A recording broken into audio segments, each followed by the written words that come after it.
Hello friends, मैं Omkar Yadav current study with Om academy आपका स्वागत करता हूं। फ्रेंड, आज हम लोग करंट अफेयर को कंटिन्यू करेंगे जिसमें छत्तीसगढ़ और भारत के कुछ मुख्य बिंदुओं पर हम डिस्कस करेंगे। ये छत्तीसगढ़ और भारत के संदर्भ पर जो भी मुख्य बिंदु हम डिस्कस करने जा रहे हैं ये आपके कंपटीशन एग्जाम के लिए इंपॉर्टेंट हो सकते हैं। चलिए, तो देखिएगा, सबसे पहले मैं बात करता हूं आपके छत्तीसगढ़ राज्य के संदर्भ पर कुछ इंपॉर्टेंट फैक्ट के बारे में। तो सबसे पहले देखिएगा कुछ ऐसी घटनाएं जो कि छत्तीसगढ़ के संदर्भ पर या छत्तीसगढ़ राज्य के संदर्भ पर जब कुछ चीजें पहले शब्द को जोड़ देती है तो ये हमारे एग्जाम के पॉइंट ऑफ व्यू से बहुत इंपॉर्टेंट हो जाता है। और खासकर जब ये ज्वलनशील या फिर बहुत इंपॉर्टेंट घटनाक्रम हो तो हमें ये मुख्य रूप से ध्यान आकर्षित करने का एक केंद्र बनाता है। देखिएगा, सबसे पहले हम बात करते हैं छत्तीसगढ़ में। यहां पर थोड़ा सा समझिएगा कि Bharat New Zealand international one day series का दूसरा मैच कौन से स्टेडियम में खेला जाएगा। ठीक है, तो खेला जाएगा, तो यहां पर समझिएगा कि मैं बात करना चाहूंगा कि भारत और न्यूजीलैंड के जो 3 मैचों का एक सीरीज होने जा रहा है, ठीक है, 2023 में जनवरी के संदर्भ पर। तो यहां पर आपको याद रखना होगा कि इसके भारत और न्यूजीलैंड के जो ये सीरीज होने जा रहा है, ठीक है, वनडे सीरीज है ये, और ये 3 अलग अलग स्थानों में खेला जाएगा।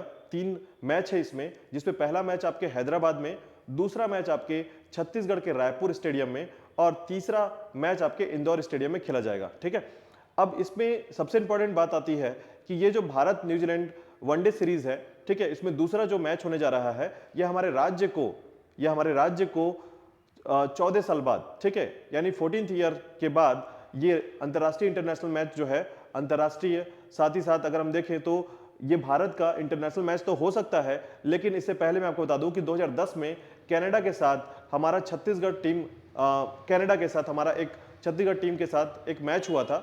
इसलिए हम ये कह सकते हैं कि ये भी आपका इंटरनेशनल मैच है और इस इंटरनेशनल मैच में आपको थोड़ा सा फोकस करना होगा। ठीक है, चलिए इनकी कुछ मुख्य बिंदु पर बात करते हैं। पहले तो देखिएगा कौन से स्टेडियम में खेला जा रहा है, तो आपको बिल्कुल जानकारी है। हमारे सामने 4 स्टेडियम के नाम है और इसमें सबसे राइट आंसर जो है वो है शहीद वीर नारायण सिंह अंतर्राष्ट्रीय क्रिकेट स्टेडियम। ठीक है, इसके बारे में 2-3 बातें मैं यहां पर बताऊंगा आपको। सबसे पहला देखिएगा, रायपुर इंटरनेशनल क्रिकेट स्टेडियम जो है, जिसका नाम है शहीद वीर नारायण सिंह स्टेडियम, को 14 साल के बाद इंटरनेशनल मैच की मेजबानी प्राप्त हुई है। ठीक है, 14 साल के बाद, क्योंकि 2008 में इसका निर्माण हुआ। 2008 के बाद याद रखिएगा इसे 14 साल के बाद एक इंटरनेशनल क्रिकेट जो है सीरीज है उसकी मेजबानी मिली हुई है। इसमें इससे पहले बीसीसीआई से मान्यता मिलने के बाद छत्तीसगढ़ क्रिकेट संघ जो है, ठीक है, जब छत्तीसगढ़ क्रिकेट संघ को बीसीसीआई से मान्यता प्राप्त हुआ तो 2008 में पहला मैच जो खेला गया था वो गवर्नर 11 और सीएम 11 के बीच खेला गया था। ठीक है, इसके बाद यहाँ आईपीएल, आईसीएल और कई मैच खेले गए, ठीक है, जिसमें काफी अंतर्राष्ट्रीय जो प्लेयर्स हैं उन्होंने ये मैच खेला यहाँ पर। और इसके साथ ही कुछ बिंदु पर याद रखिएगा जो कि स्टेडियम के संदर्भ पर कुछ इंपॉर्टेंट फैक्ट बनाते हैं। तो जैसे शहीद वीर नारायण सिंह अंतर्राष्ट्रीय क्रिकेट स्टेडियम भारत में दूसरा और विश्व में चौथा सबसे बड़ा क्रिकेट स्टेडियम है। ठीक है, इसकी जो क्षमता है, ठीक है, लगभग 65,000 सीटों की क्षमता है इसमें। ठीक है, दूसरी बात, 2 बार आईपीएल, 2 बार आईसीएल और 2 बार रोड सेफ्टी टूर्नामेंट यहां पर हो चुका है। छत्तीसगढ़ क्रिकेट संघ के अध्यक्ष जुबिन शाह और सचिव जो है वो मुकुल तिवारी हैं। ठीक है, तो ये एक इंपॉर्टेंट फैक्ट है, याद रखिएगा। इसके बाद देखिएगा नेक्स्ट, छत्तीसगढ़ के संदर्भ पर देश में ईज ऑफ लिविंग इंडेक्स के अनुसार छत्तीसगढ़ के बिलासपुर शहर को 247 शहरों में कौन सा स्थान प्राप्त हुआ है। ठीक है, तो देखिएगा ईज ऑफ लिविंग इंडेक्स के अनुसार बिलासपुर की रैंकिंग जो है पहले शुरुआती दौर पर अच्छी नहीं थी। कहने का मतलब यह है कि इस क्रम में बिलासपुर के जो शहर है, ठीक है, इसमें कुछ बिंदुओं को देखा जाता है, इसके कुछ मापक है कि स्टैंडर्ड है, तो उस स्टैंडर्ड के अनुसार पहले तो मैं आपको क्रम बता दूं। तो देखिएगा इसमें 4 ऑप्शन है आपके पास, 15, 16, 17 और 18वां क्रम। तो यहां पर याद रखिएगा कि यहां पर जो 17वां क्रम है ये बिलासपुर शहर का ईज ऑफ लिविंग इंडेक्स के अंतर्गत 7वां क्रम में आता है। ठीक है, अब देखिएगा इसके बारे में 2 बिंदु यहां पर कि बिलासपुर नगर निगम जो कि ईज ऑफ लिविंग इंडेक्स में देश भर में 13वें रैंक से 92वें रैंक पर पहुंच चुका था। ठीक है, समझिएगा 13वें रैंक से 92वें रैंक पर, ठीक है, यानी कि 52 रैंक इसका हो गया था। ठीक है, इस रैंक के अकॉर्डिंग याद रखिएगा, तो अगर आप यहां पर देखेंगे कि 92वां जो रैंक मिल रहा है इसमें, ठीक है, 92वां रैंक है और 13वें से 12वां रैंक मिला था इसको। ठीक है, और जहां बिलासपुर नगर निगम ने अपने सिटीजन परफॉर्मेंस या परसेप्शन से लेकर 2022 में अपने परफॉर्मेंस में 7वां रैंक हासिल कर लिया, यानी सुधार करने के बाद यहां पर समझिएगा कि पहले 13वां रैंक था, फिर 92वें रैंक पे पहुंचा और अब वर्तमान में 17वां रैंक है।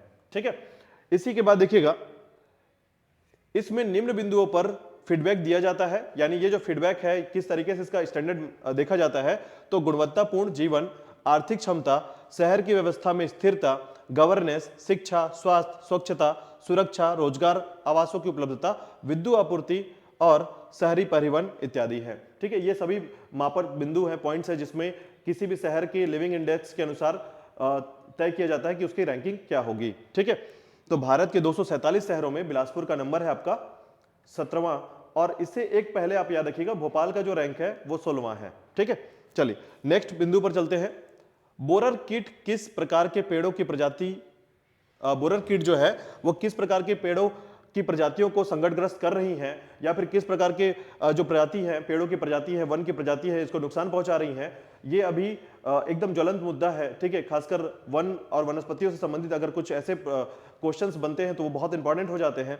तो देखिएगा इसमें 4 ऑप्शन है आपके पास, साल, सागौन, शीशम और खैर। तो देखिएगा बोरर जो है ये एक प्रकार का कीट है जो कि साल वनों को नुकसान पहुंचाता है। ये साल वनों के छालों को काट कर उसके अंदर प्रवेश कर जाता है और उसके पूरे जो नमी वाले या आर्द्र वाले जो हिस्से होते हैं उसे चूस कर खराब कर देता है या फिर पूरे पेड़ों को सुखा देता है। ठीक है, तो इस तरीके से पेड़ जो है, साल वन जो है, ये संकटग्रस्त हो चुके हैं। खासकर यह दृश्य जो है मेन पार्ट में देखने को मिला है, जहां पर राज्य में मेन पार्ट जो क्षेत्र है वहां पर साल वनों के जो पेड़ हैं लगभग वो सूखने लगे हैं। ठीक है, किसके कारण? बोरर कीट के कारण इन्हें कहा जाता है साल बोरर कीट। ठीक है, चलिए इनके बारे में देखते हैं। बोरर कीट मुख्यतः साल वनों पर हमला करते हैं। ऐतिहासिक रूप से ऐतिहासिक रूप से कहा जाता है कि 15 से 20 वर्षों के अंतर में साल बोरर जो प्रकोप है महामारी के रूप में आता है एक बार, यानी 15 से 20 सालों के अंतर में एक बार साल वनों का जो नुकसान होता है ये साल बोरर कीट के कारण होता है। ठीक है, चलिए नेक्स्ट बिंदु पर देखते हैं। इसके बाद है शिशुपाल पर्वत किस जिले में स्थित है। ठीक है, शिशुपाल पर्वत किस जिले में स्थित है?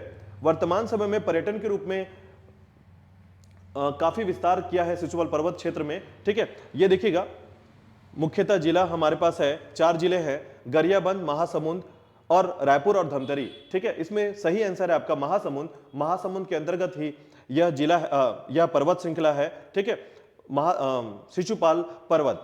अब देखिएगा इसी में देखिएगा इसकी कुछ बिंदु पे समझिएगा। शिशुपाल पर्वत के ऊपर पहुंचने पर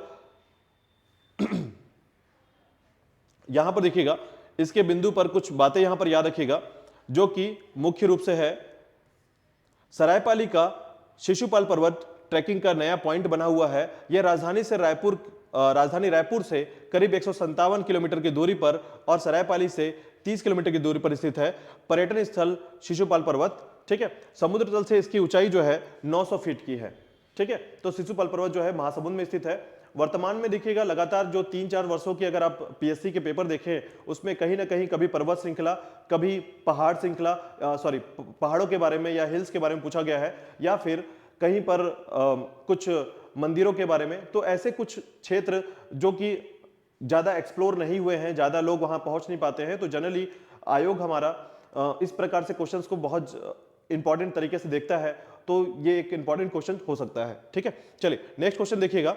इसके बाद है घोड़ाधार जलप्रपात किस जिले में स्थित है? घोड़ाधार जलप्रपात। तो जैसे कि मैंने आपको बताया अभी कि शिशुपाल पर्वत के बारे में मैंने डिस्कस किया, तो यहां पर देखिएगा घोड़ाधार जलप्रपात जो है ये आपके महासमुंद में शिशुपाल पर्वत के ऊपर स्थित एक जलधारा है। ठीक है, जो कि मुख्यतः मानसून के समय ही आपको देखने को मिलेगा। यह जलप्रपात मानसून के समय ही इसकी उत्पत्ति होती है और जैसे ही ग्रीष्मकाल आता है ये समाप्त हो जाता है। इसे घोड़ाधार जलप्रपात कहा जाता है। ठीक है, इसके बारे में 2-3 बिंदु यहां पर देखिएगा।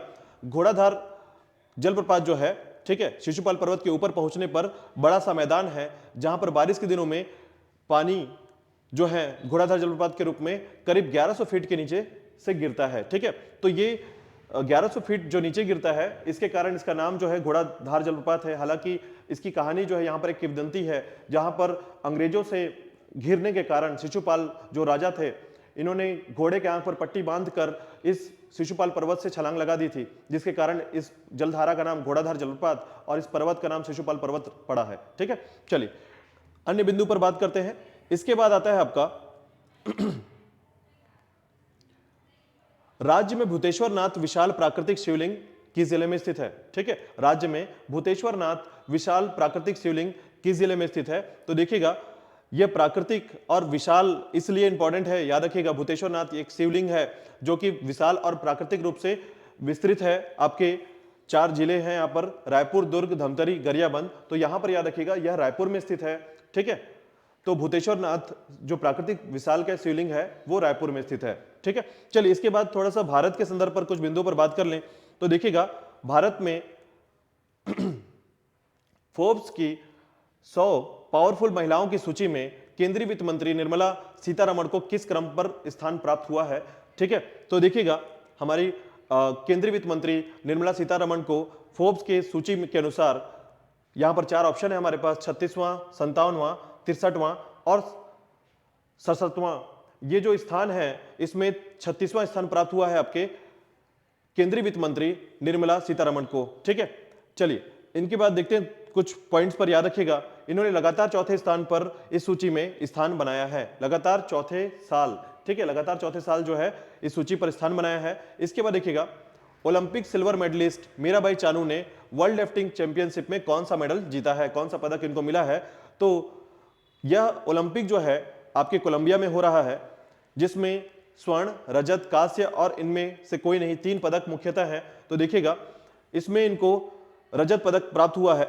ये रजत पदक जो है world weight lifting championship Colombia के बोगोटा में चल रहा है। ठीक है, तो आज के लिए इतना ही। इसके बाद मिलते हैं कल नए करंट अफेयर के साथ। धन्यवाद।